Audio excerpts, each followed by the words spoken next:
Olá! Sexta-feira, dia 3 de julho de 2020. Agora são 5 e 6 da tarde. Eu sou a Luciana Milano, atriz, cantora, dubladora, apresentadora, dentre outras vertentes, como um bom canivete suíço que a maioria de nós somos, não é?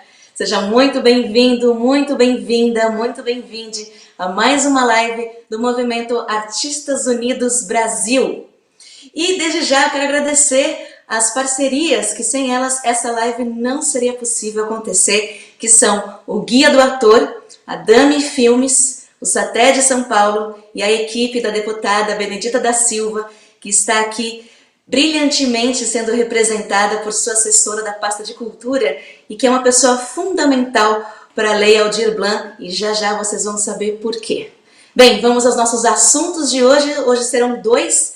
O primeiro vai ser a Lei de Emergência do Setor Cultural, ou Lei Emergencial Cultural, ou carinhosamente como foi batizada, Lei Aldir Blanc, e que já foi aprovada pelo presidente. No entanto, ainda tem alguns desdobramentos que vão acontecer e nós vamos esclarecer ao máximo as suas dúvidas para que todo mundo fique um pouco mais por dentro do que está acontecendo. Então, para quem não é, qual o valor, quando vai começar a ser pago. Então, respira fundo e fica com a gente aqui, que você vai ficar tudo mais tranquilinho, ok? Segundo assunto, a nossa campanha contra o assédio moral, que começou há mais ou menos um mês, e se você ainda não está por dentro, acesse as nossas redes sociais no Insta e no Facebook, @Artistas Unidos Brasil. Está tendo uma grande repercussão porque ainda é um assunto tabu e que é pouquíssimo falado e que infelizmente ocorre tanto no nosso meio artístico e é praticamente uma prática comum, e comum é confundido com normal. Nós vamos falar sobre o quanto isso não tem absolutamente nada de normal, tanto que está para ser votada no Senado uma lei para considerar o assédio moral crime no Código Penal. Mas nada disso vai mudar, nenhuma situação vai evoluir para melhor se não tiver a participação de todos e a participação ativa de todo mundo. Por isso que o movimento Artistas Unidos Brasil surgiu, para informar os nossos direitos e deveres como profissionais da arte e para ensinar a usar melhor a ferramenta que nós temos, que é o Sindicato de Artistas e Técnicos de Espetáculo do seu estado, no caso o SATED, e que é o nosso representante legal, com respaldo jurídico, além de outros benefícios que nós também vamos falar um pouquinho mais sobre eles na segunda parte da live. Você quer ser ativo a partir de já? Então curta esse vídeo da plataforma que você estiver, compartilhe, chame o pessoal para essa conversa, faça comentários, mande suas perguntas. Nós precisamos de vocês para espalhar essas informações para o maior número possível de pessoas, para que todo mundo fique mais esclarecido do que pode e não pode ser feito. O Artistas Unidos Brasil e o SATED são feitos de pessoas como você. E por falar em pessoas, vamos agora chamar os nossos convidados de hoje. Ela atua na área cultural desde 1992, começou em São Paulo em produção e gestão cultural, foi para Florianópolis, onde atuou 10 anos nos processos de implementação do SNC e criação, coordenação e presidência do Fórum de Cultura de Florianópolis, Santa Catarina. Em Porto Alegre, no Rio Grande do Sul, foi assessora técnica especial do gabinete da primeira-dama da gestão cultural do governo do estado do Rio Grande do Sul.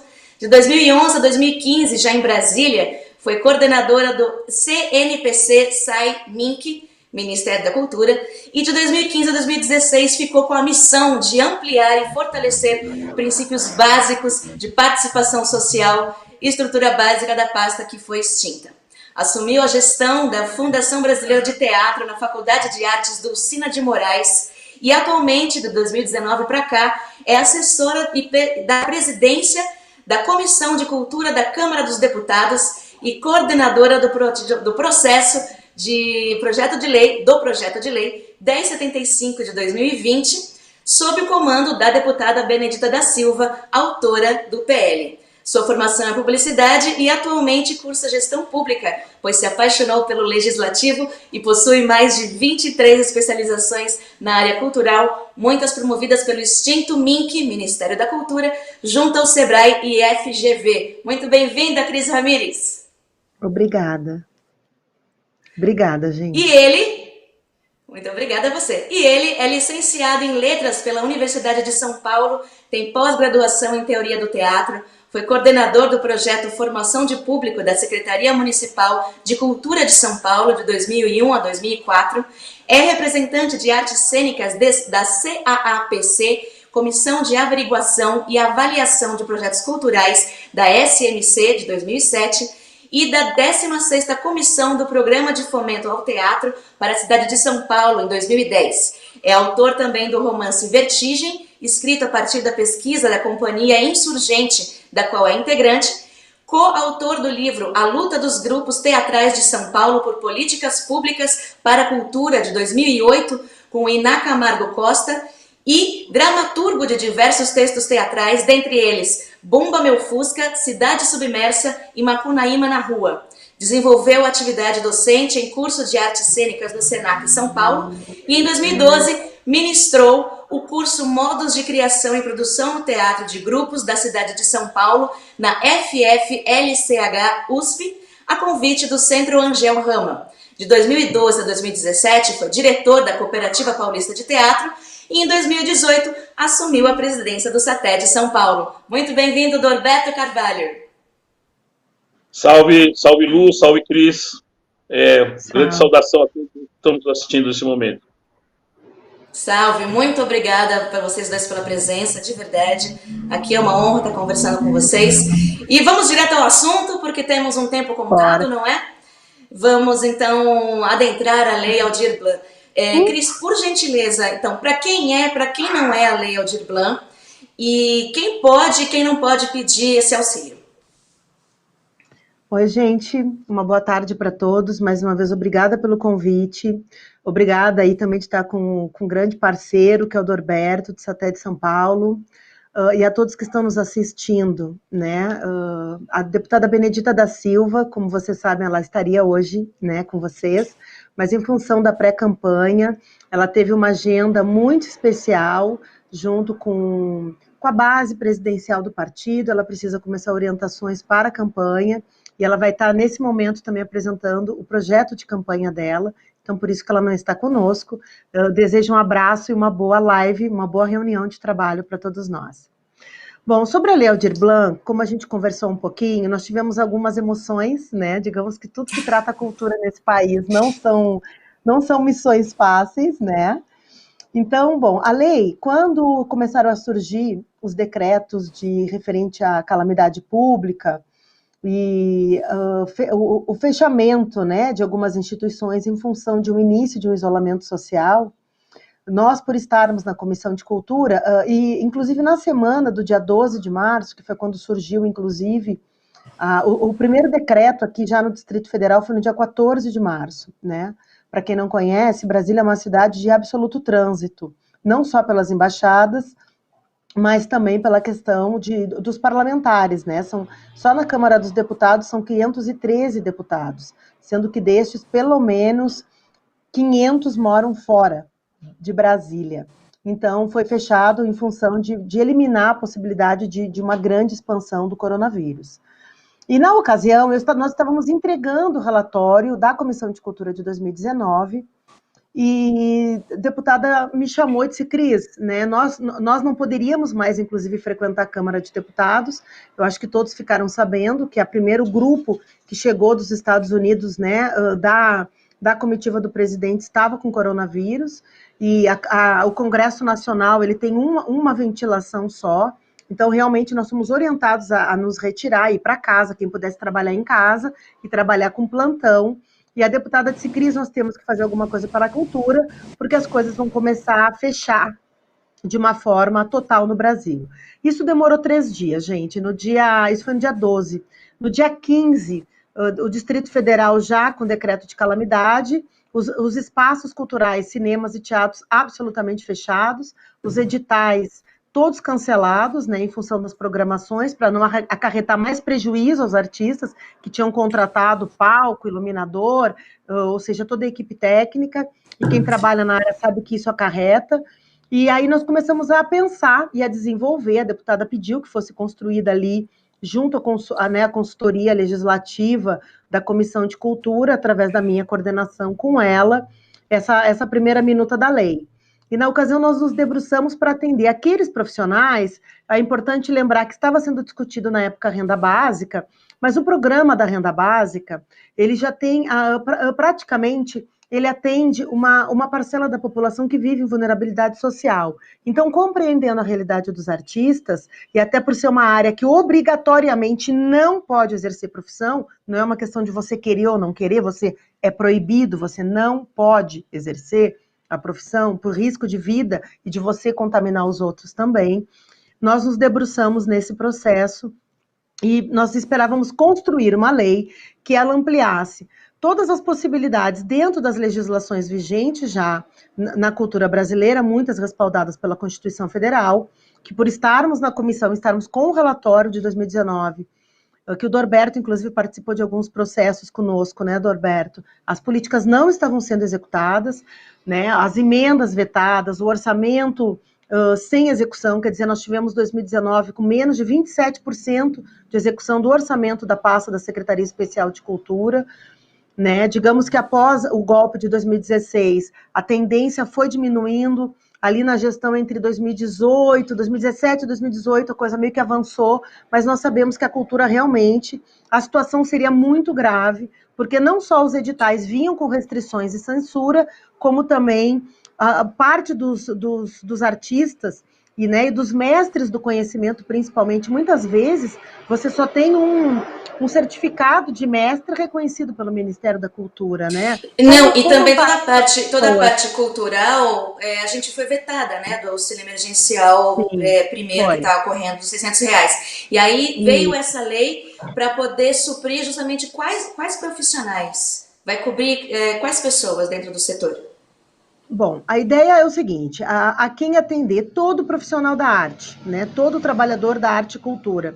Muitas vezes as pessoas dizem, mas ele não é um trabalhador como, né, como qualquer outro. Sim, é um trabalhador. Então, a renda básica, muitas pessoas estão recebendo, mesmo que trabalham na área cultural, né, da arte e cultura. A questão é que você não consegue, primeiro, pelo limite de renda.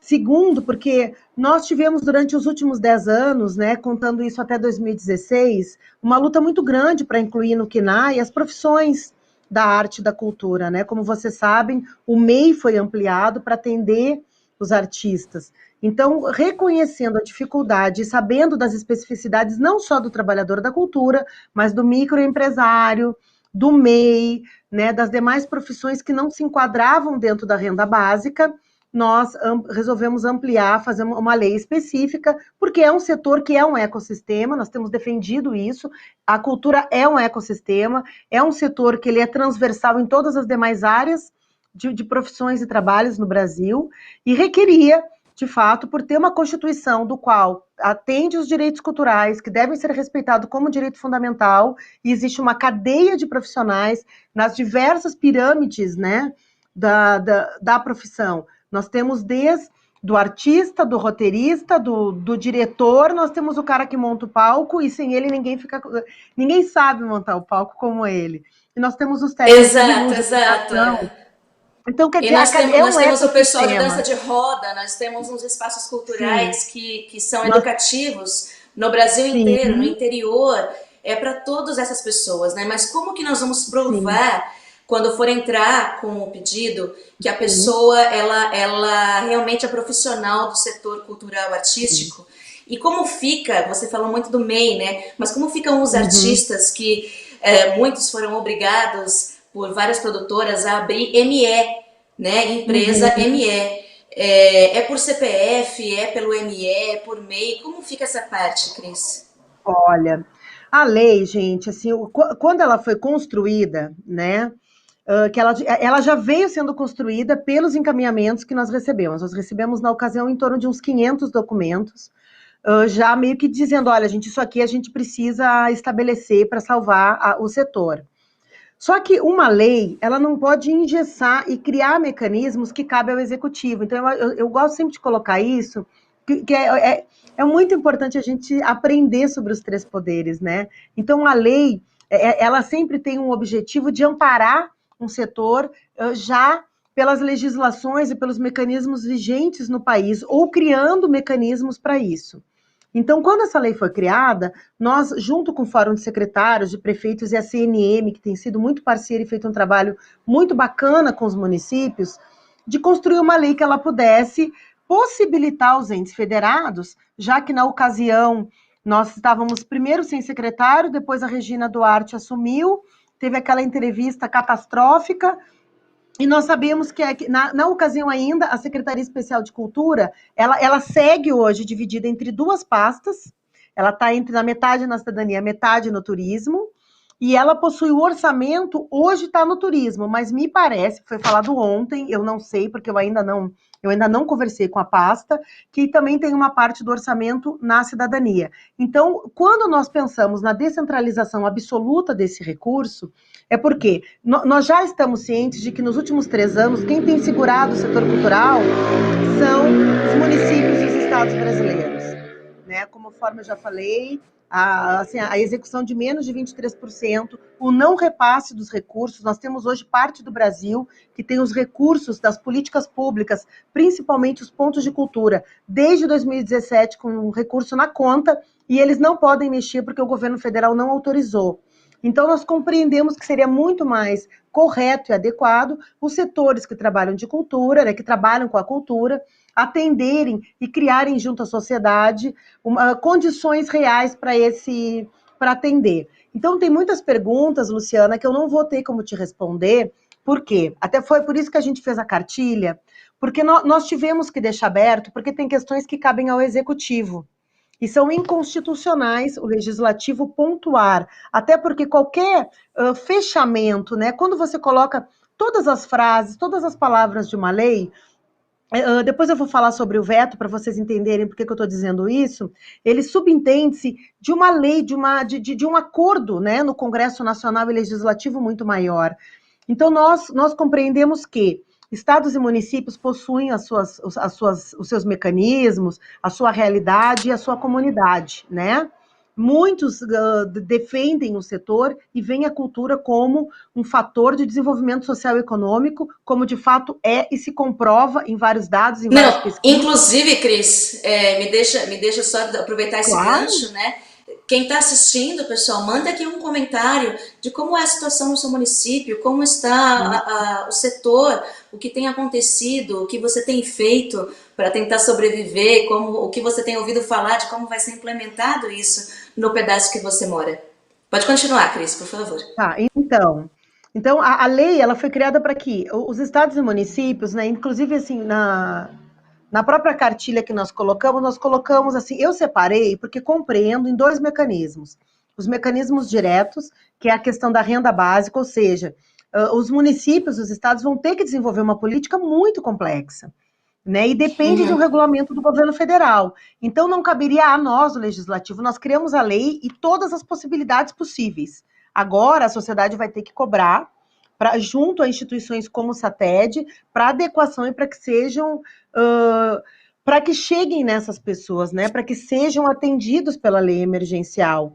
E para quem não sabe, a Cris está falando da cartilha, ela foi uma das pessoas, uma das que, como posso dizer, redatoras, autoras, não só da lei Aldir Blanc, mas também dessa cartilha de implementação da lei, né, Cris? Vocês estão me falando anteriormente que a cartilha ela é um tanto quanto extensa, mas vocês estão fazendo uma versão mais condensada para poder ficar disponível na internet para o pessoal ler, não é isso? Isso, é isso. Então, só para concluir essa parte um pouco mais profunda da lei. Então, quando a gente prevê, por exemplo, os mecanismos diretos, nós temos a renda básica, quer dizer, você envolve o CPF. Então, você vai me perguntar, Cris, como que as pessoas vão acessar isso? O que eu posso contar para vocês é que o Fórum de Secretários, junto com as instituições de municípios, acordaram que o pagamento da renda básica ficaria com os estados, por mecanismos mais simplificados. O Legislativo compreendeu que não caberia à Caixa Econômica agir como um agente de cultura e decidir. Até porque todo o processo de homologação, seja do mecanismo direto renda básica, seja do mecanismo direto subsídio aos espaços culturais, seja o mecanismo direto editais para fomento, né? Porque não é uma lei de fomento, é uma lei de uma política emergencial efetiva devido ao estado de calamidade. Então, ali você tem que lidar com dois agentes, que é o CPF, que é o CNPJ, e esses cadastros que devem servir de validação e homologação para que essas pessoas recebam. Então, eu sempre aponto, gente, é muito importante, leiam o documento. Esse primeiro documento, ele é mais longo? É. Nós precisamos nos atentar a compreender como as leis são feitas, qual o nosso papel nisso. Acho que nós estamos vivendo um cenário catastrófico na política brasileira, porque nós mesmos não gostamos de política, nós temos preguiça de acompanhar, né? Eu sei porque eu tenho várias pessoas que me ligam e dizem assim, eu tô com a cartilha aqui, mas quanto é isso? Eu digo, olha, a página 39, sabe assim? Porque você tem que ler, Aliás, exatamente. Exatamente. E quanto é? Existem valores já estipulados? Assim, bom, como que está especificado, tá? A lei hoje, ela coloca sobre a questão da renda, R$ 600 durante 3 meses. Por que isso? Porque isso ficou acordado, toda a parte da renda básica foi trabalhada, né, pela relatoria e pelos demais coautores dos projetos, que deram mais de 111 autores, os 5 projetos de lei que se tornaram o PL 1075, hoje Lei 14.017 de 2020. Então, ali foi trabalhado diversos mecanismos que já aprovados pelo governo federal para a gente não criar mais conflito, porque a gente sabe que é um assunto um tanto delicado para tratar com este governo. Então, respeitando, né, cada um, nós criamos muito mecanismo, gente, de acordo com a lei da renda básica que foi aprovada. Por quê? Porque não adiantaria nós criarmos outros mecanismos, por exemplo, o artigo que trata do valor mínimo, né, para a renda básica, que é aquele valor de não tenha recebido rendimentos tributáveis acima de R$ 28.559,70 em 2018. 2018. Nós não queríamos. Nós queríamos que fosse 2019, porque a realidade brasileira, como um todo, a economia brasileira, a partir do momento da posse deste governo, e o que acontecia antes é um outro Brasil, é uma outra realidade. E como ficou? Para começar, não tivemos como, foi voto vencido. Não, então isso permanece como renda. O ano é 2018. Que conta 2018. É Ou seja, 2018. mais ou menos, se você ganhou em torno de 2.400 por mês, você já passou do limite, fora. você já não teria direito a receber os R$ 600. E isso, R$ 600 Mas seriam para os artistas base. E técnicos. Isso, renda básica. Isso. E os outros valores que seriam repassados? Não tem. Nós não colocamos, conseguimos. Porque daí fica definido o seguinte, você teve que fechar, entendeu? Você é um espaço cultural, você tem finalidade cultural, você tem estatuto ou contrato social. Você comprova que você fechou, que você não tem como executar, então essa pessoa tem como se cadastrar. Por isso que eu digo mais uma vez, você tem que se envolver politicamente, tá? Hoje eu tenho, depois aqui de vocês, eu tenho 3 conferências, e eu vou dizer as mesmas palavras. É importante a sociedade civil, os trabalhadores do setor se organizarem. Por quê? Tudo começa no cadastro, gente. Vocês vão ter que, a partir desse cadastro, a homologação de quem vai receber é o cadastro. Então, as empresas que tiveram as suas atividades interrompidas, por exemplo, se você perguntar, Cris, qual seria a saída? Tá? Agora é a Cris falando, não é a assessora. Eu faria o seguinte, eu colocaria o critério, primeiro, aquelas instituições que estavam com atividades em pleno funcionamento, que comprovam que tiveram que interromper, tipo, tu teve edital, tu teve prêmio, tu teve um projeto, que tu teve que cancelar, tu teve que devolver as crianças, os jovens para casa.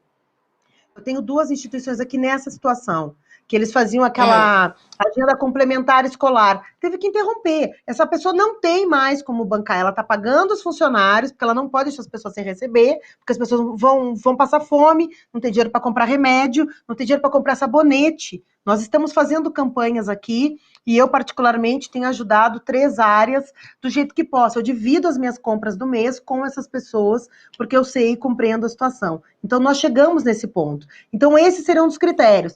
As instituições com finalidade cultural, há mais de 2 anos, pelo menos, que comprovem que fecharam, né? Ou seja, você teve que interromper, vocês serão os primeiros a receber. Isso é um critério da Cris gestora, né? Eu já coordenei vários espaços culturais, então eu lutaria por isso, se eu tivesse um espaço cultural e uma instituição para defender o subsídio aos espaços. Esse seria um critério de que você comprovasse. Aqueles que estavam com atividades, porém, não estavam em pleno, né? Não tiveram que interromper, porque iriam, digamos, iam participar de outros processos, esses talvez recebessem um recurso para manter as suas despesas, pelo menos para não ter cortado telefone, luz, né? Mas não receberiam talvez um subsídio maior para poder manter a sua equipe trabalhando, né? Como você mesmo falou, Luciana, antes, né? Muitos artistas estão sendo obrigados a trabalhar. Nós tivemos aqui a Netflix que interrompeu várias produções porque não tinha como fazer as dublagens, né? Ou seja, é tão sério isso. Sim, Então, eu, quer dizer, dubladora, como talvez... sei disso. Pois é, não, eu estava pensando pela sua voz. Então, quer dizer, essas estruturas que são absolutamente comprováveis, né? Eu acho que essas instituições deveriam ter prioridade no recebimento. A mesma coisa a Tá, renda básica, né? exato. Cris, só porque tá dando o teu horário, infelizmente eu vou ter que te liberar. Só para resumir, Tá. para se Eu inscrever posso e como ficar. receber esse dinheiro, você pode ficar mais Tá. um pouquinho? Eu vou ficar até às 17h45 com vocês, tá? Eu pedi para atrasar um Perfeito. pouquinho a minha agenda no Deixa eu outro só. local. Maravilhoso, muito Perdão. obrigada. Então, deixa eu só resumir. Só Tá, para ser prática, para quem está ali, perguntando, que estamos recebendo perguntas aqui. tá, Como a pessoa se inscreve, por onde e por onde vai receber, já que não vai ser a Caixa? tá. Bom, aí vai depender dos entes federados. Estados e Tá. municípios que vão ter como resolver, tá? Então, isso vai ser provavelmente o seguinte: já está acontecendo, eu comunico a todos oficialmente, fórum de secretários, fórum de municípios. Amanhã nós vamos ter uma reunião o dia inteiro. A cnm.org.br tem uma cartilha para os municípios, como fazer a implementação, com recomendações pontuais, né, de adesão ao Sistema Municipal de Cultura, por exemplo, que a sociedade civil pode ajudar. Então, essas instituições estão trabalhando conjuntamente para facilitar o processo a partir do momento que houver a publicação não só do valor, até depois eu queria um pouquinho, Luciana, comentar sobre o que aconteceu essa última semana, tá? Como será o valor, onde provavelmente as secretarias de cultura farão processos digitais, como os editais já vêm acontecendo. Então, fiquem atentos a isso, fiquem atentos às fundações, instituições, ou secretarias de cultura do local que você mora, e cobrem. Eu acho que é fundamental agora a galera se organizar, carta aberta. Se quiserem conversar mais, fazer grupo de trabalho. Gente, a minha vida inteira eu fiz isso. Eu passei a vida inteira construindo políticas públicas como sociedade civil, e eu me coloco aqui assim, Exato, muito à disposição. foi. Exato, foi o que nós fizemos uma chamada logo no começo, né? Para as pessoas serem mais Sim, ativas. Acho que agora é mais do que hora. E aproveitando sim. que o pessoal está ativo aqui nos comentários, dá licença de eu ler só um comentário aqui. A Nina Andrade perguntou se a live vai ficar salva. Sim, gente, vai ficar salva nos canais todos aqui do Guia do Ator, do Artistas Unidos, e depois produção me confirma, também no do SATED, né? E Sim. Norberto, para a gente aproveitar um pouco mais assim esse canal aberto que nós temos, essa amizade que vocês dois já têm, você tem alguma coisa específica que você queira perguntar para a Cris? Vamos aproveitar, como você falou, sugar dela o máximo possível enquanto ela está aqui com a gente. Eu acho que eu posso dar uma contribuição também, Cris, acho que trazendo um pouco para a realidade do Estado de São Paulo. Muita gente está vendo a gente do Estado de São Paulo. Então, vou dar uns dados aqui, talvez as pessoas não tenham esses dados completamente, mas de repasse desses recursos, o governo do Estado de São Paulo vai receber cerca de 260 milhões. E a prefeitura da cidade de São Paulo vai receber cerca de 60 milhões. A diferença aí de 3 para lá, 3 para cá, mas é mais ou menos isso, né? Um grande entrave que a gente tem encontrado aqui, viu, Cris, é em relação a isso que vocês tentaram derrubar, que é essa cláusula de barreira dos 28.559,70 das rendas tributáveis no ano de 2018. Por quê? Sim. Porque uma pessoa que tem renda tributável em 2018, o valor de 28 mil reais, não necessariamente ela não está em condição, ela tem reserva nesse momento, né? vou dizer mais, né? Alguém que tenha recebido até acima desse valor, até o dobro desse valor, até R$56 mil em 2018, nós estamos em 2020, e a condição das pessoas é completamente diferente. Então, um problema que a gente enfrenta na cidade de São Paulo, principalmente com os técnicos, né? Os técnicos, eles têm diferente dos artistas que têm atividade intermitente, eles têm uma atividade mais regular, né? Há pouco tempo nós tivemos técnicos do Teatro Popular do SESI que foram demitidos, mas eram CLT, né? Nós tivemos demitido também, no começo desse ano, os técnicos do CELS, que tiveram seus contratos rompidos, mas eles eram CLT também, né? Então tinha um registro regular. Então, boa parte dos técnicos, boa parte dos artistas também, eles tiveram rendimento tributável em 2018 acima desse valor de 28 mil. E digo mais, eles não foram contemplados no primeiro auxílio por conta dessa cláusula e não vão ser contemplados por conta dessa mesma cláusula agora, né? Então, o que a gente tem feito aqui em São Paulo? A princípio, nós, do SATED, levantamos que o governo do estado teria que dar uma contrapartida, ele não pode ficar só recebendo verba do governo federal, é o estado mais rico da federação aqui, Cris, né? Então, tem que ter uma responsabilidade com esses valores, e assim, de dar uma contrapartida de colocar ainda mais, ó, a parte do estado. Qual que é a parte do estado? O próprio governo do estado aqui diz que o setor artístico-cultural, ele movimenta 3,9% do PIB.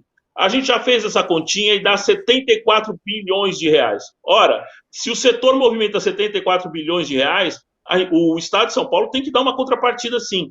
E o que a gente vê aqui é muito pelo contrário, né? O governo do Estado, ele estava esperando a sobra dos municípios, né? Porque existe a expectativa, e eu tenho que dizer isso, e é muito triste para mim dizer isso aqui em público, mas que muitos municípios não vão dar conta de se adequar para receber esse recurso fundo a fundo. Eles não têm o Fundo Municipal de Cultura, eles não estão ligados nesse movimento nacional de cultura, eles não fizeram adesão ao Sistema Nacional de Cultura, eles não têm o Conselho Municipal de Cultura, e digo mais, muitos desses municípios eles não têm nem Secretaria Municipal de Cultura, eles são departamentos de cultura, né? E tem um completo desinteresse. Então, o próprio governo do estado contava de receber esse recurso de volta, né? Que esse recurso voltasse para o governo do estado.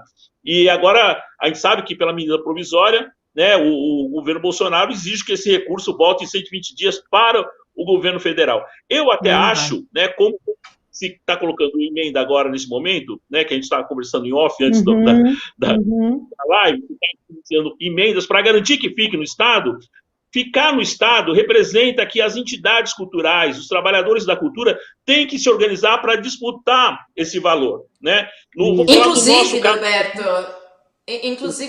desculpa te interromper, só porque tem a ver com o assunto que você está falando, perguntas que chegaram aqui, se o SATED tem como se envolver nesse pagamento, para justamente se manter esse valor no estado, como você está falando, e se as pessoas que, por exemplo, os artistas de rua, as pessoas que não têm acesso à internet, se elas vão ter acesso a esse pagamento.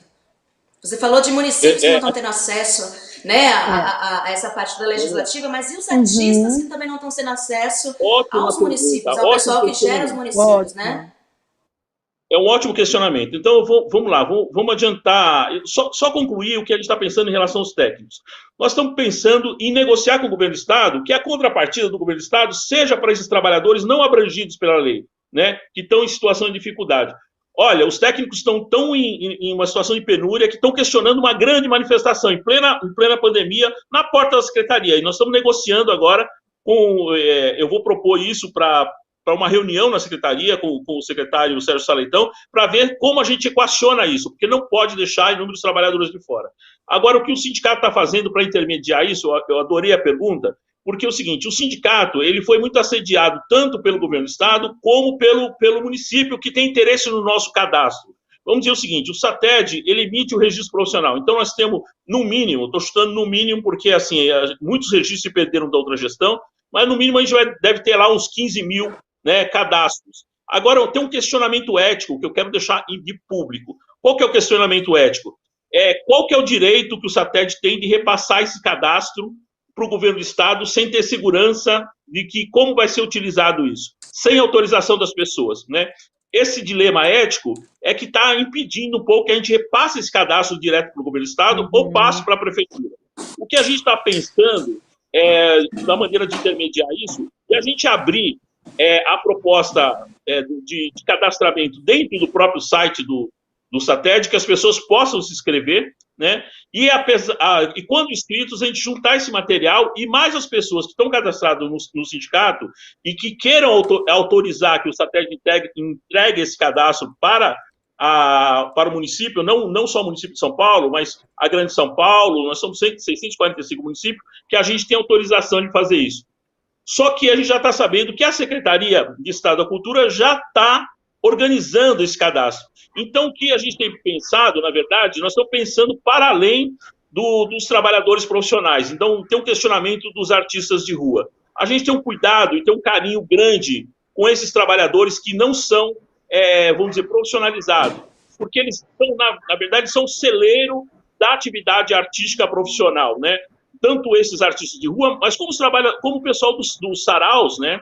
São o pessoal do jongo, o pessoal do hip hop e pessoas que não têm registro profissional. E mais um detalhe que talvez as pessoas não saibam, o pessoal de DJ, não tem legalizado, está em tramitação a legalização da profissão no Congresso Nacional, mas não tem a sua profissão legalizada ainda também. Então, como vão receber os DJs? Né? Como vão receber os artistas de farol? Né? Então, nós temos essa preocupação também de a gente, como sindicato, ter essa responsabilidade com esses trabalhadores, vamos dizer, não formalizados, que a Cris pode confirmar. Ou seja, eles devem buscar o sindicato para poder se cadastrar ou pedir esse todos auxílio. Todos os trabalhadores que buscarem um sindicato e que não tiverem o registro profissional vão ser amparados. De alguma forma, a gente vai criar esse reconhecimento, né? Porque eles recebem, né? Eles são incluídos na lei. Então, a gente vai... Eu vou falar um exemplo que eu fiz anteontem isso. Uma circense que não tem o registro profissional, é de família de circo, e ela está numa situação, a família, eu não vou comentar, vou citar o nome, circo nem nada, mas está numa situação de dificuldade, mas não é vergonha para ela estar em dificuldade, porque todos os trabalhadores da cultura nesse momento estão em dificuldade. Né? Inclusive, grandes artistas, você fala assim, não, esse artista é um artista midiático, ele não deve estar precisando estar. Tem muita gente em dificuldade, a gente viu recentemente o apelo... Ele também. Isso é público, da Ângela Rorô, é público, porque ela mesmo se pronunciou, estou falando de pessoas que se pronunciaram, né? Eu mesmo fui chamado há pouco tempo... O pessoal de stand-up está passando grandes dificuldades também. O pessoal de stand-up também. Há pouco tempo eu fui chamado para uma entrevista na Rede Record em relação à Rita Cadillac, porque as pessoas estavam... Ela assumiu falando, eu recebi, que eu estou precisando dos R$600. E as pessoas, né? A gente vive num momento que é absolutamente absurdo, né? Como as pessoas... É um linchamento público, é uma criação de haters, não sei de onde vem isso, mas é um momento muito triste. Né? E eu fui lá no canal que me convidou para dizer o seguinte, nós somos trabalhadores, não tem novidade nenhuma, a gente está numa situação como qualquer trabalhador, nós somos trabalhadores, né? Como pedreiro, como engenheiro, como médico. Exatamente. Norberto, então, eu gostaria de fazer umas colocações rapidamente, Norberto, até porque eu vou ter que sair. Seguinte, exatamente, por favor, agora. Eu vou fazer um comentário geral. Compartilhar rapidamente suas últimas palavras, por gentileza. Olha só, eu vou fazer as perguntas aqui e vou concluir, Norberto, dando uns toques sobre essa questão que você falou do SATED, que eu achei excelente. Primeiro, quando começa a pagar? Hoje, tá? A nossa luta, a partir da publicação da lei, que é a Lei Aldir Blanc, hoje é a Lei 14.017 de 2020, ela foi publicada com um veto de 15 dias, né? Que interromperia os 15 dias de repasse desse valor para o que o governo federal teria para passar aos entes federados. Esse veto, ele não é tão simples quanto parece, como eu disse lá no começo. Esse veto implica, inclusive, no vínculo direto ao crédito extraordinário, conforme a emenda constitucional do orçamento de guerra. Então, todos os projetos que foram aprovados como medidas emergenciais, eles previam os 15 dias, porque fica vinculado à emenda constitucional. Então, não foi simplesmente um veto. Foi, na verdade, uma bela jogada, mas nós estamos atentos, o Congresso Nacional entende o sacrifício e a dificuldade do setor, e nós estamos atentos. Então, junto a esse veto, que pareceu muito simples, não é, né, foi publicada a medida provisória 986, tá? E essa medida provisória 986, ela colocava 3 pontos. A questão de ampliar o prazo de estados, né, do pagamento dos municípios, que estava 60 dias para 120, e ela também colocava, né, ao contrário do que estava previsto no inciso 3º, que o recurso após 60 dias voltaria para os estados para ser aplicado na lei, né, para ampliar o número de beneficiários, se assim fosse, ela ficou simplesmente, não, digamos que não daria certo. Então, o que nós fizemos? Nós fizemos emendas parlamentares, fizemos vários parlamentares juntos, fizemos as mesmas emendas. Para quê? O governo tem até 30 dias para passar, como ele já vinha conversando com a relatora e como ele já tem publicamente conversado com o Congresso Nacional. Depois desse prazo de 30 dias, estados e municípios têm 60 dias para execução, ou seja, organizar cadastro, homologar, aprovar e começar a fazer o repasse desse recurso. Tá? Uma das emendas prevê 15 dias a partir do momento desse processo. Nós aprovamos, achamos que é bacana. Depois, os municípios têm até 120 dias para cadastrar o seu programa orçamentário. Você não precisa executar todo o recurso. E mesmo que você não tenha um fundo de cultura, outros fundos são possíveis. E a gente explica nessa cartilha quais os mecanismos que você pode fazer já imediatamente para isso. E aí eu vou chegar em você, Dorberto, na sua fala. Depende de quem, quando começa a pagar.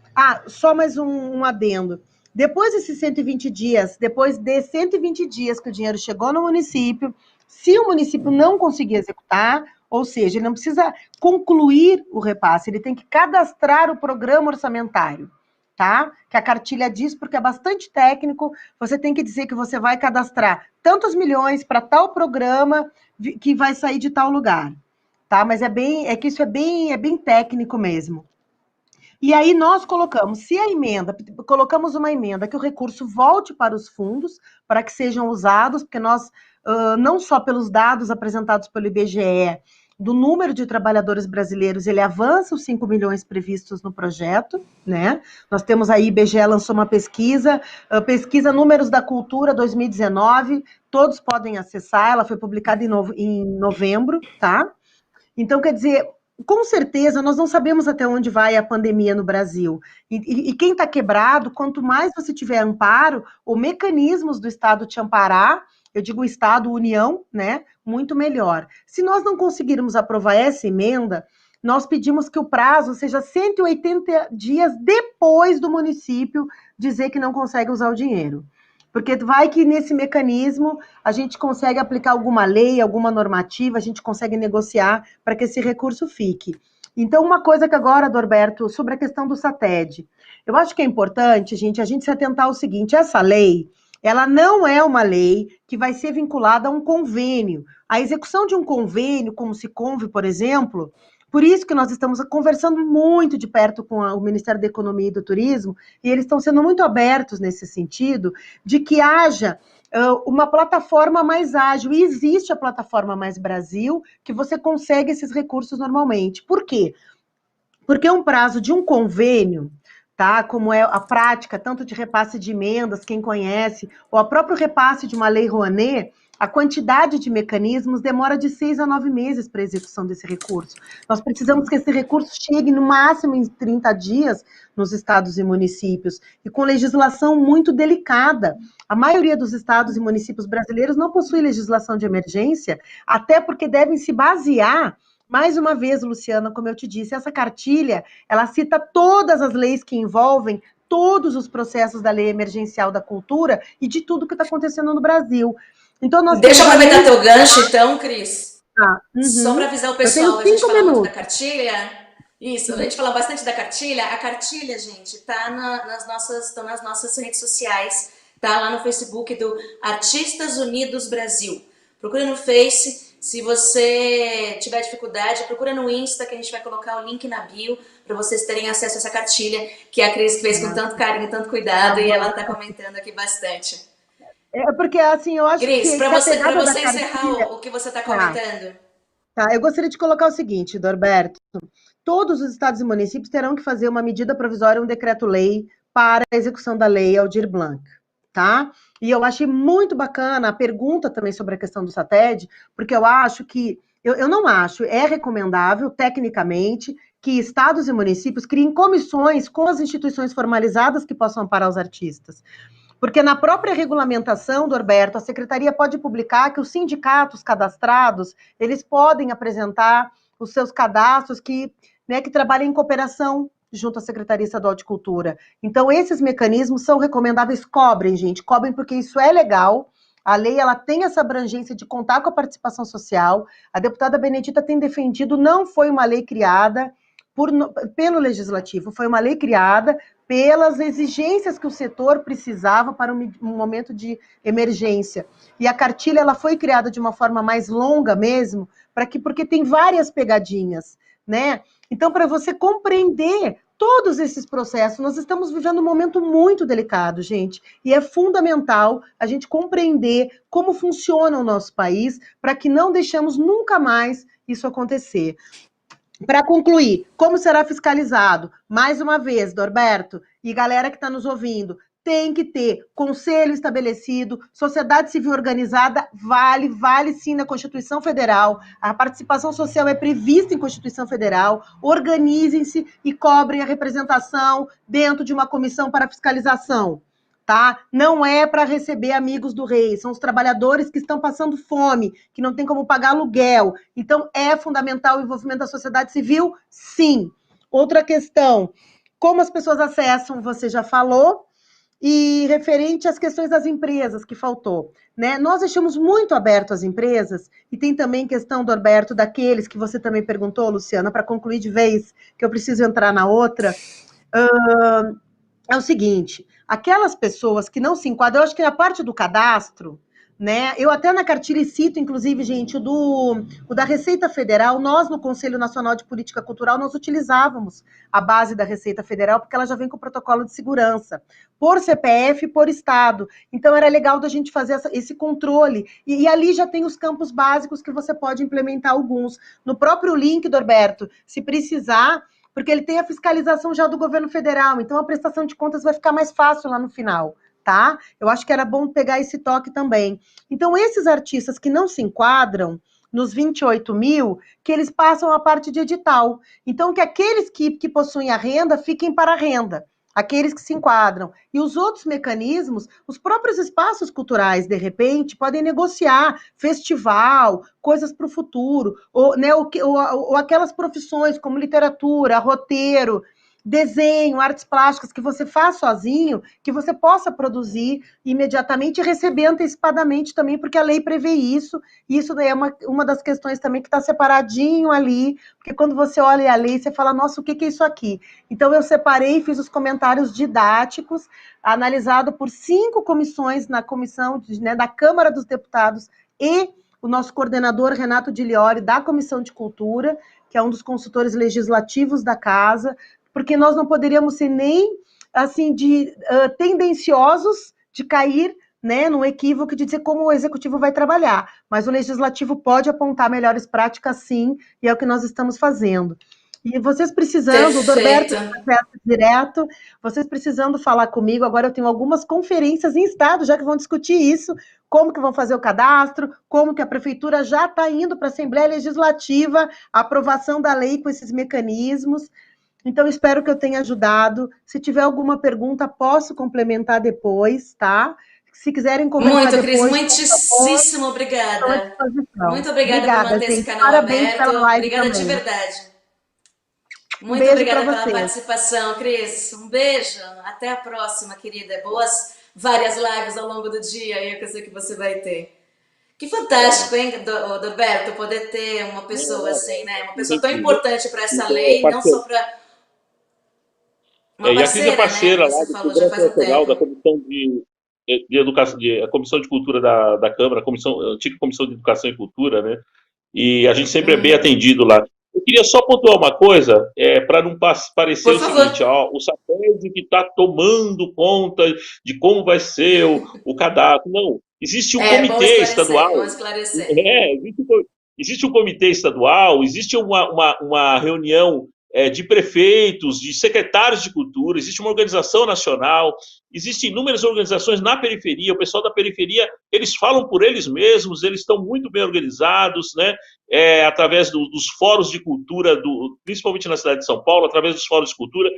Em Santos existe o movimento teatral da Baixada Santista, que é maravilhoso, eles estão super organizados, tem o pessoal do Litoral Norte super organizado, o pessoal de Sorocaba super organizado, quer dizer, eu quero dizer que os próprios artistas eles estão tomando nas mãos, né, a aplicação dessa lei. O que a gente tem que fazer, na verdade, é esse caminho, da gente se organizar, porque o executivo não pode decidir sozinho, o executivo municipal, nem o executivo estadual aqui, né?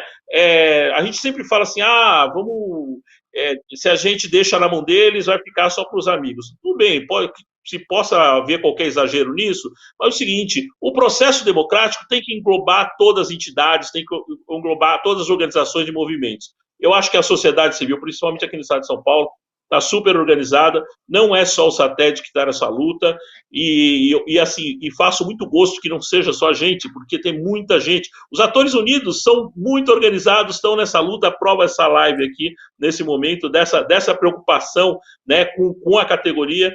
A minha preocupação, Lu, só queria frisar isso, é o pessoal que vai ficar fora. Que o pessoal que vai ficar dentro, de uma forma ou de outra, a gente vai arrumar o cadastro, o SATED vai fornecer cartinha. Eu não terminei minha fala da outra vez, mas, por exemplo, fui procurado por uma moça de circo, o cara falou assim, olha, não tenho registro profissional, não tenho dinheiro para tirar, não tenho condição de tirar agora, e o seguinte, minha família é de circo, como que eu vou fazer? Não vou receber? Né? Daí o SATED reconheceu para ela, a fins de que ela receba, a gente fez uma cartinha assinada e que ela vai receber. E assim, eu quero fazer com os artistas de rua também. O SATED, ele tem essa autoridade de reconhecimento, né, que foi concedido, talvez pela Lei 6533, que diz que o SATED é que assina os atestados de capacitação. Eu quero usar isso agora, nesse momento, a favor das pessoas, né? A gente tem que usar isso a favor dos artistas de rua que não têm o registro profissional. Eu quero usar a favor dos artistas de periferia que não têm o registro profissional, mas que o SATED possa também ajudar como reconhecimento desse trabalho, dos poetas dos saraus, do pessoal que está na periferia fazendo jongo. Eu quero ver que o SATED, nesse momento, possa usar essa autoridade que nos foi concedida pela 6533, e que, de alguma forma... Inclusive, eu queria falar assim, estamos aqui falando com você, que representa... Ajudar todo mundo, né? E em âmbito nacional, porque aí é que está, você aqui está representando o SATED de São Paulo, mas o Sindicato de Artistas e Técnicos de Espetáculos do Estado tem em todos os estados. Então, para você que está assistindo, não é do estado de São Paulo, perfeito. Procure o seu SATED, certo, Norberto? Não é isso? É isso, muito bom. Muito bom essa informação. Procure o seu SATED do Estado e, assim, cobre mesmo. Assim, eu fico muito feliz quando as pessoas cobram do SATED aqui em São Paulo, porque esse é um direito de participação, as pessoas têm esse direito, né? E as pessoas têm que procurar o seu sindicato e, assim, quando nos procuram e falam assim, ó, e o que o SATED está fazendo? Eu tenho o maior prazer em explicar o que o SATED está fazendo e, eventualmente, ouvir sugestões, porque e deixa... Continua, termina, porque eu quero aproveitar o gancho para fazer uma pergunta. Bora. Termina, para aproveitar o gancho para fazer uma pergunta. Então o que eu estou dizendo agora, nesse momento, que é o momento de unidade dos artistas profissionais e dos artistas não profissionais, das pessoas que estão na informalidade, tanto os técnicos que estão na informalidade, os DJs que estão na informalidade. Eu vou ser sincero, estou muito preocupado, não estou preocupado com quem vai receber. Com quem vai receber está mais simples. Eu estou preocupado com quem não vai receber, né? A função do sindicato nesse momento é pensar o seguinte, o que nós vamos fazer com esses trabalhadores que tiveram rendimento tributável acima de R$28 mil em 2018? É com isso que eu me preocupo, né? Com quem vai receber, de um jeito ou de outro, a gente vai arrumando, vai ajeitando daqui e dali, vai negociando com os executivos. Como eu falei inicialmente, existem todas essas comissões no Estado, os artistas estão participando ativamente, o pessoal da cultura, os trabalhadores da cultura estão participando, né? Mas a gente tem que pensar o que vai fazer com quem não vai entrar, não entrou na primeira lei e não vai entrar na segunda. Essa é a minha preocupação e nós vamos dar um jeito nisso, vamos procurar caminho. Que bom, muito bom saber disso, Norberto. E eu quero aproveitar justamente uma pergunta que você mesmo fez. O que é que o SATED tem feito? Porque assim, agora vamos entrar no nosso assunto, segundo assunto, que é a campanha de assédio moral. E emendando um assunto no outro, a gente já tem recebido alguns relatos no Artistas Unidos Brasil, e a gente sempre repassa para o SATED, que vocês que têm que resolver esses pepinos, de pessoas que continuam trabalhando e mesmo com protocolos ainda sendo feitos de como as coisas vão voltar e que estão sofrendo assédio, ameaças de serem demitidos, porque estão se sentindo obrigados a continuar trabalhando dentro da pandemia. E nós estamos recebendo relatos há muito tempo no nosso movimento de vários tipos de assédio moral, né? Não só agora na pandemia com essa realidade, mas assédios morais que entram até no âmbito do racismo, da homofobia, do sexismo. E como nós sempre levamos para o SATED isso, eu queria saber como vocês têm recebido essas denúncias de assédio moral e, novamente, o que o SATED tem feito para isso? O que o SATED faz quando recebe uma denúncia? O que é necessário para a gente resolver isso? Primeiro, eu queria dizer o seguinte, não é desculpa, mas o SATED é sempre engolido pelas pautas, né? A gente representa inúmeras profissões díspares, por exemplo, a gente está trabalhando agora na Convenção de Modelos, que tem elementos intrínsecos ali próprios da atividade de modelo, que é completamente díspar de qualquer outra atividade do circo, qualquer outra atividade do teatro de grupos, qualquer outra atividade dos técnica, percebe? Então, tem cada setor tem uma especificidade.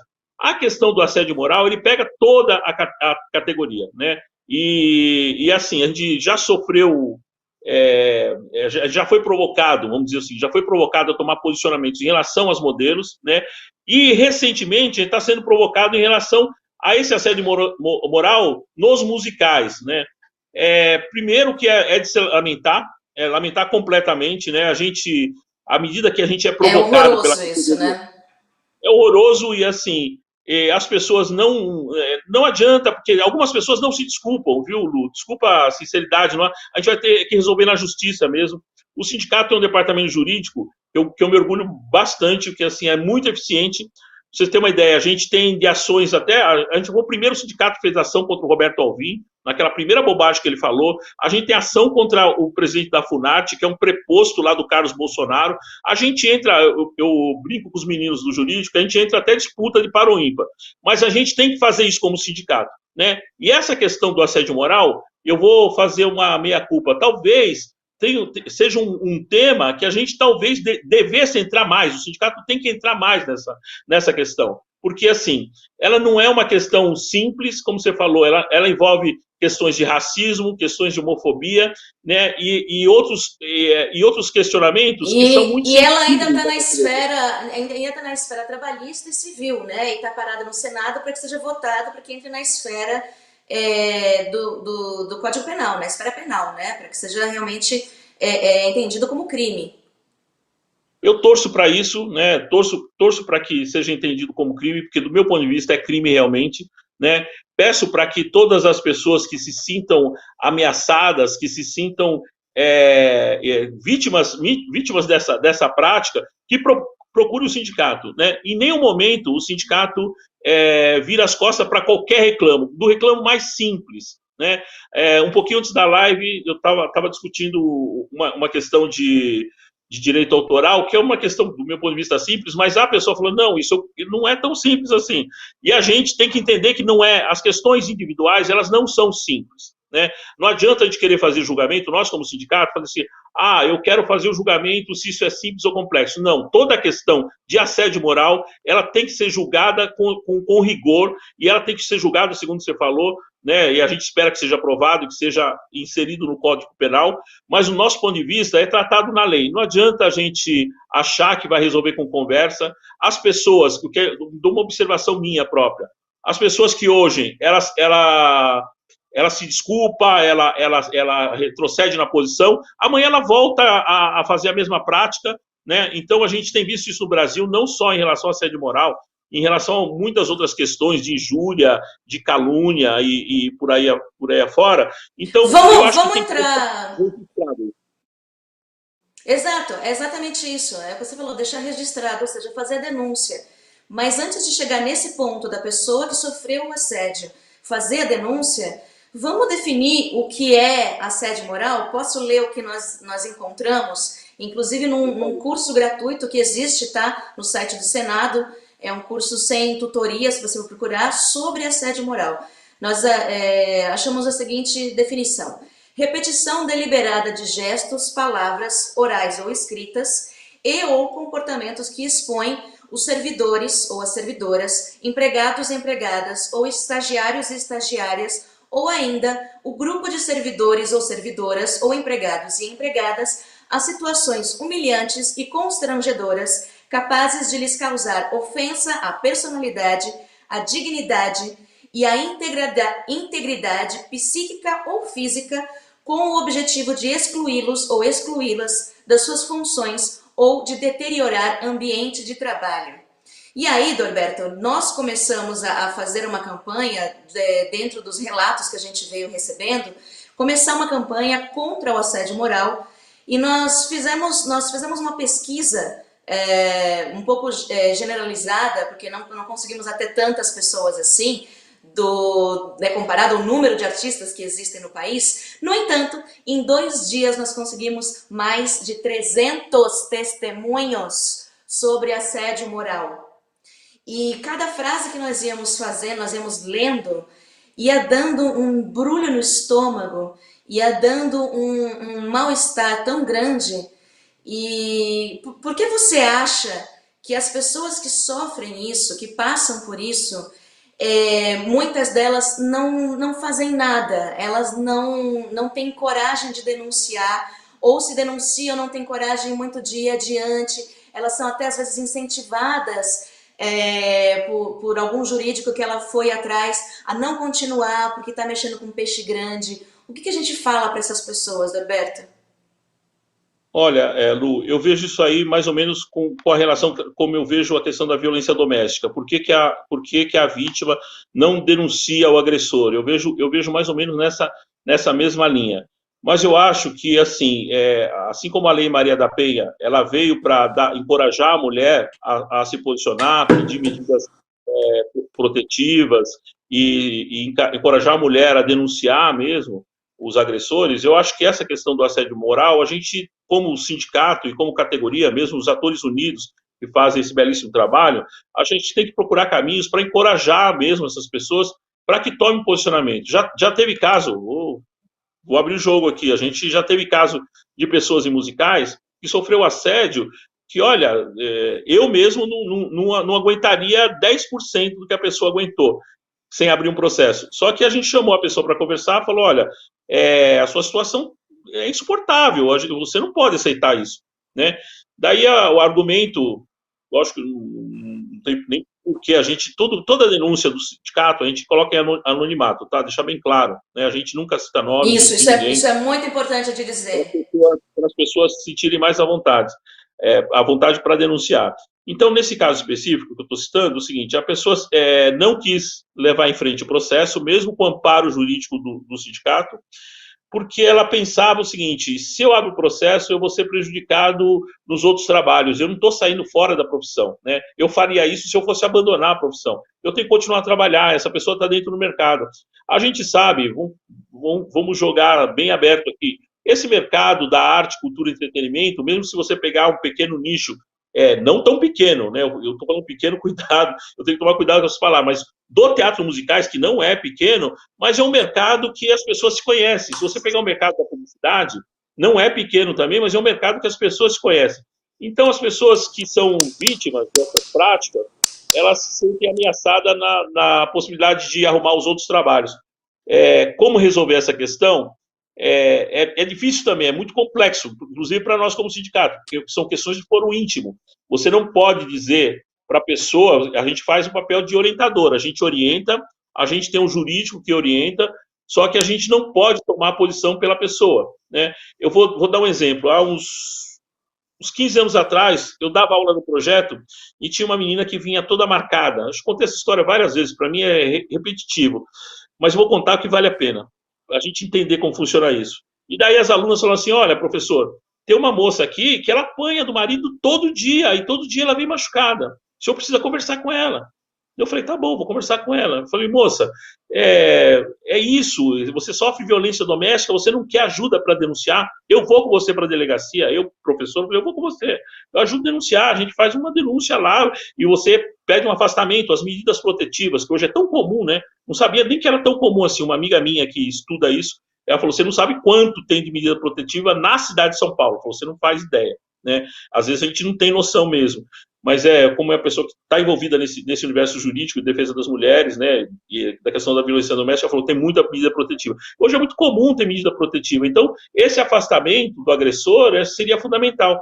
Mas quando eu questionei isso, a moça chorou e disse o seguinte, eu não posso fazer isso porque ele é o amor da minha vida, eu amo ele, assim. Porra, mas como você resolve isso? Eu devolvo a pergunta para você, Luciana, como que a gente resolve? Uma questão de fórum íntimo. Como que eu vou dizer o que é amor para uma pessoa? Como eu tenho o direito de dizer para ela o que é amor, o que não é amor? Né? E é difícil, né? Como que eu faço isso? Mas, assim, depois é muito difícil, mas justamente é o que a gente, até a Thalita comentou aqui. Aliás, pessoal, continuem mandando seus comentários, suas perguntas, né? Estamos aqui super abertos, aproveitando o presidente do SATED de São Paulo, Norberto. Vamos esclarecer o máximo possível da nossa campanha de assédio, contra o assédio moral, que está nas nossas redes, tá? No Instagram e no Facebook, @ArtistasUnidosBrasil. Justamente, o negócio é a gente se informar, né, Norberto? Você diferenciar, no caso trabalhista, o que é assédio moral e o que é uma ordem dada dentro de uma hierarquia. Inclusive, falando em hierarquia, uma outra pergunta que aí eu vou devolver para você, você acha que por conta de sermos a maioria autônomo, nós não temos uma segurança trabalhista nesse sentido, a pessoa que é o contratante acaba se sentindo hierarquicamente extremamente mais importante, e aí o artista é aquele morto de fome que está dependente do trabalho, e aí por isso o artista, um dos motivos do artista engolir tanto sapo e não fazer nada, porque aí é o agressor que você está dependente financeiramente desse agressor, o que fazer? Bom, primeiro o seguinte, dentro desse universo, eu falei, é um universo pequeno, todo mundo se conhece, né? Então, de alguma forma, esses trabalhadores, todo mundo que está dentro desse universo é mais vulnerável, né? Você está dentro desse universo de teatro musicais, você é vulnerável. Você está dentro do universo de modelos, também é vulnerável porque todo mundo se conhece. É uma vulnerabilidade. Mas essa vulnerabilidade não pode ser por conta de que eu sou MEI, que eu tenho empresa. Eu vou fazer um pequeno comentário aqui. Até na convenção coletiva nós estamos discutindo isso. Lá atrás, a gente fez um debate dentro do sindicato com a doutora Marta Macruz, que é uma advogada que passou pelo sindicato e que tem uma interpretação da Lei 6536 muito interessante, né? E uma das coisas que ela dizia é o seguinte, quando é uma profissão regulamentada, você não pode ter uma MEI, você não pode ter sequer o KNAI para você escrever a MEI, né? Assim porque as modelos não têm, porque é uma profissão regulamentada. O caso dos atores foi um furo, né, do próprio KNAI, né? Eu estava ouvindo a fala da Cris ainda hoje, né? Ela estava falando, não, a gente está tentando incluir mais KNAIs para facilitar. Eu quero fazer essa discussão com ela depois, porque não sei, porque profissão regulamentada não pode ter o KNAI. No caso dos atores, principalmente dos atores de publicidades, eles utilizam MEI, né? Porque lá atrás, né, segundo me dizem, a própria Rede Globo, no meados dos anos 80, achou que a formação de uma empresa tal facilitaria uma espécie de, vamos dizer assim, de redução da carga tributária. Para ser simpático, vamos falar que estão buscando uma redução. Não é uma sonegação porque é legal, certo? Mas é uma redução da carga tributária para as empresas, né? E segundo o Serginho Mamberti, num café que eu tive com ele estava falando, isso, menino, foi lá atrás, isso aí foi lá na Globo, isso eu lembro quando começou isso, e os atores entraram nessa porque também tinham vantagens, os atores entraram porque tinham vantagem, deixar bem claro, tinham vantagem em relação à MEI, também uma carga tributária inferior em relação a você receber por RPA, você receber por RPA uma fortuna, para você paga, a empresa paga, enfim. E daí foi um acerto que se fez lá atrás, que de alguma forma falsificou as relações de trabalho. Por que falsificou? Porque, na prática, ator é uma profissão regulamentada e não pode ter MEI.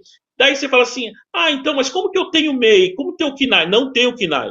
Escuta o que eu estou falando. Você é inscrito como produtor teatral, alguma coisa, produção teatral, alguma coisa, que tem como subproduto, como uma subalínea, como consideração, atores independentes. É isso. Você que tem MEI é isso. Não se engane. Você não tem uma empresa que você é ator.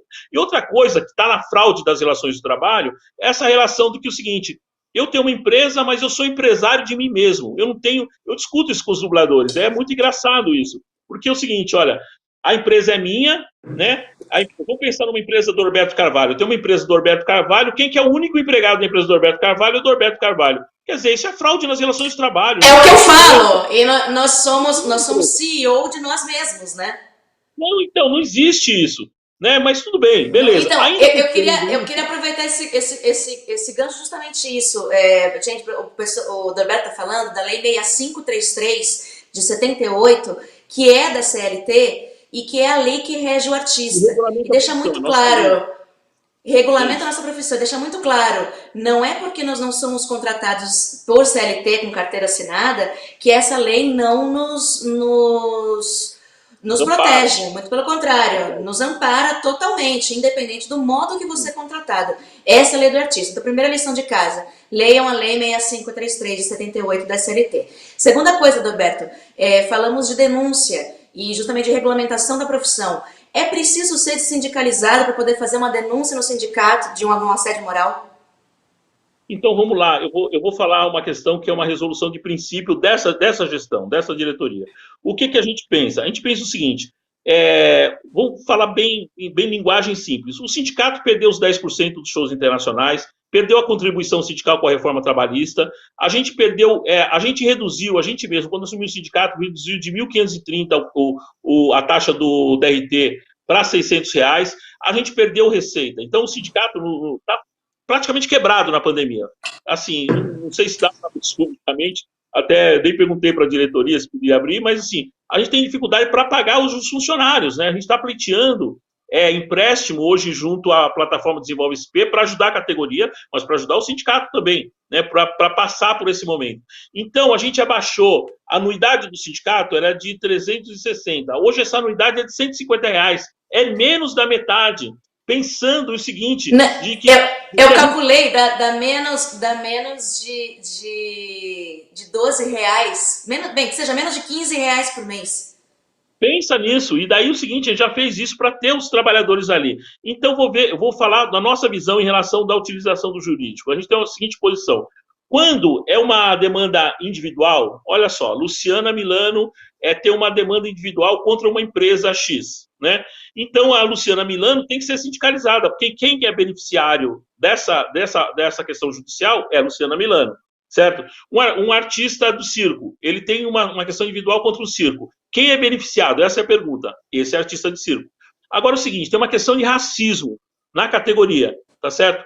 Então, a gente entende isso como uma causa coletiva. Então, por exemplo, um ator negro, uma atriz negra que tenha sofrido discriminação, ela vem para o SATED pedir um amparo. Quem que é o beneficiado da luta contra o racismo? A sociedade brasileira. Essa é a resposta. Quem é beneficiado da luta contra o assédio moral é a sociedade brasileira, é toda a categoria profissional, percebe?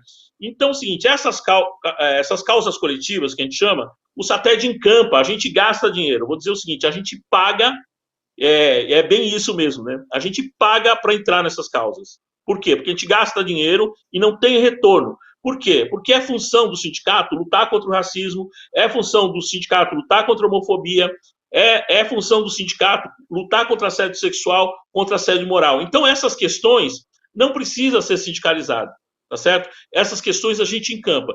Então, voltando na questão do assédio moral, o que seria interessante a gente pensar, né? Algum processo que os artistas não colocassem a cara individualmente, pensando que o mercado é reduzido, que hoje você abre o processo, né? Daqui a pouco a pessoa pega lá, a empresa pega, peraí, quem abriu o processo aqui, quem que é? Luciana Milano. Então não quero trabalhar mais com ela. É possível? Isso é possível. O mercado diz, quem faz assédio moral, vamos combinar, faz perseguição também. Né? Você não pode supor que uma pessoa que faz assédio moral só faz assédio moral. Quem faz assédio moral é completamente canalha, tem um desvio de caráter que se dá em todas as outras esferas. E né? deixa muito claro, né, Norberto, que o assédio moral ele não é só vertical, né, que vem de cima para baixo. Ele pode também vir de baixo para cima dentro da verticalidade, mas também pode ser horizontal, entre colegas, né, o assédio moral. Infelizmente, eles sofrem e ainda perpetuam isso. Mas quando não tem hierarquia, assim, uma opinião só, não tenho base científica nenhuma para falar que eu estou falando. É um sentimento de quem já trabalhou em teatro de grupo e tal. Quando é assim, horizontal, você estabelece um diálogo, é muito mais fácil. Não quer dizer que não exista isso, eu acho que você tem toda a razão. Eu não estou dizendo que não existe esse assédio moral horizontal, mas é uma outra relação. Agora, quando essa relação hierárquica, porque é o seguinte, daí é uma questão de dominação. Quando você tem uma relação horizontal, é óbvio que é um horror, mas assim, não tem uma pressão econômica. O que tem um agravante na estrutura vertical é o seguinte, que tem uma pressão econômica. Ela está impedindo, ela pode impedir você de trabalhar, ela pode impedir de você ter um sustento para pagar seu aluguel, para você sustentar sua família. Isso é cruel, quer dizer, então isso, do meu ponto de vista, ele merece um processo jurídico mesmo, indubitavelmente. A gente tem que trabalhar na esfera jurídica. Agora, eu fico questionando o seguinte, nesses processos, a gente não pode mais abrir processo individual. Outra coisa, não foi, eu dei o exemplo desse menino, mas tem outros exemplos também, que não gostaria de citar aqui, mas que... Nós temos ainda 9 minutos, então eu queria terminar exatamente o assunto, só um porque eu tenho alguma perguntinha para fazer. Sim, assédio moral, vamos abrir processo coletivo, é isso que eu queria dizer. Assédio moral, vamos abrir processo coletivo, pega todo mundo, entendeu? Põe 50 pessoas dentro do processo, pega todo mundo. É isso que a gente tem que fazer. A gente tem que avançar na organização da categoria. Eu costumo dizer o seguinte, hoje eu já disse umas 3 vezes em live hoje, nós somos uma corporação de ofício. Nós somos trabalhadores, mas nós temos interesses, mais geral dos trabalhadores, mas nós temos interesses específicos de corporação de ofício. Né? E corporação de ofício é uma manada. A manada tem que... Exatamente, é o coletivo, é o que o pessoal sempre reclama, que a classe não é unida, a classe não é organizada. Pois bem, organizem-se vocês, elencos que sofreram assédio, e entrem com uma denúncia coletiva, e aí eu entro novamente no assunto. Ser sindicalizado, né, Norberto? Então, para fazer essas denúncias tem que ser sindicalizado. Você comentou que o SATED perdeu muita renda, né?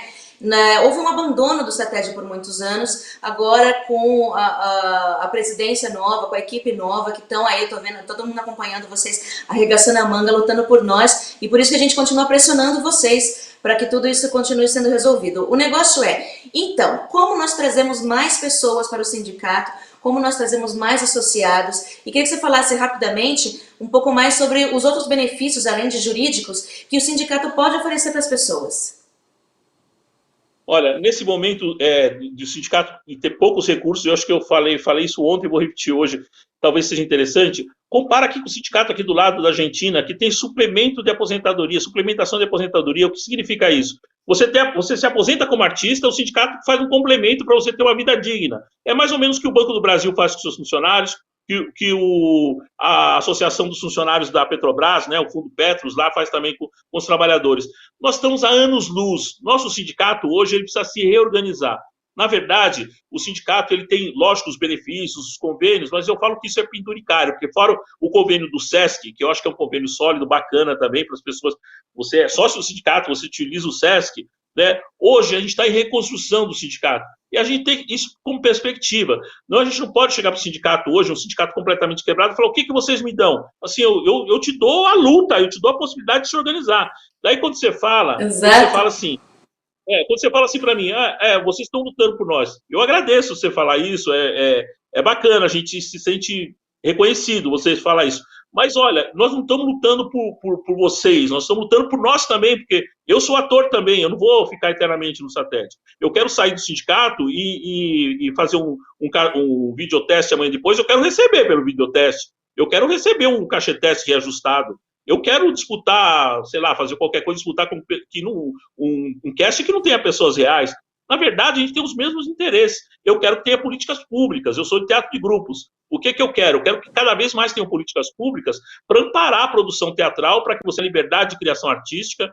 Eu luto contra a censura porque eu defendo os artistas. Não, eu defendo os artistas e defendo a mim mesmo. Porque amanhã, se a censura passar, amanhã, alguma coisa que eu vou escrever também pode ser censurado. Quer dizer, a gente tem que entender esse espírito de corporação, esse espírito de categoria que acho que está faltando.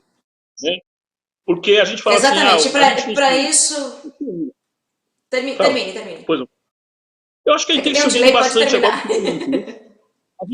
A gente tem se unido bastante, viu, Lu?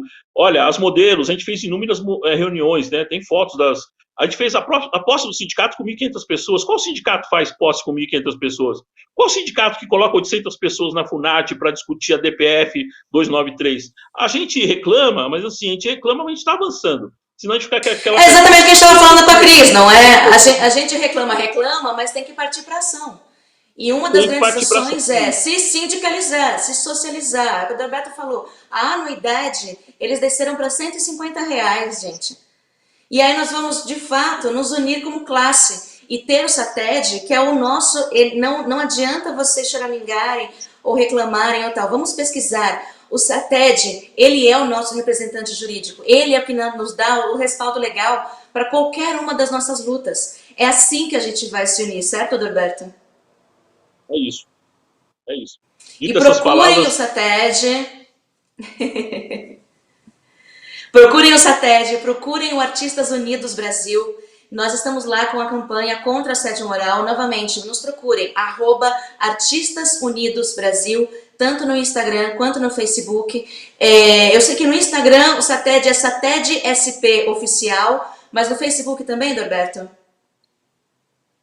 Se você colocar SATED SP, você já vai achar. Coloca SATED SP. Você já vai encontrar, né?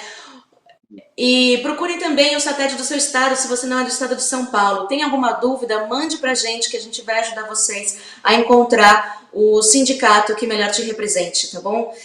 Adalberto, vamos despedir porque agora nós estamos no finalzinho. Você quer, por favor, nos dar suas últimas palavras?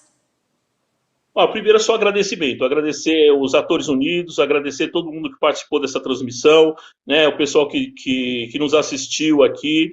Eu quero mandar um grande salve para os artistas e técnicos, dizer o seguinte, eu sou muito otimista, né? O pessoal fala assim, nós estamos vivendo um momento de pandemia, é muito difícil, os atores estão passando grande dificuldade, é verdade, mas essa categoria, ela se reinventa, essa categoria, ela renasce das cinzas como a fênix, né? A gente viveu isso na cidade de São Paulo, o Teatro Oficina já teve incêndio que derrubou o teatro, foi reconstruído, né?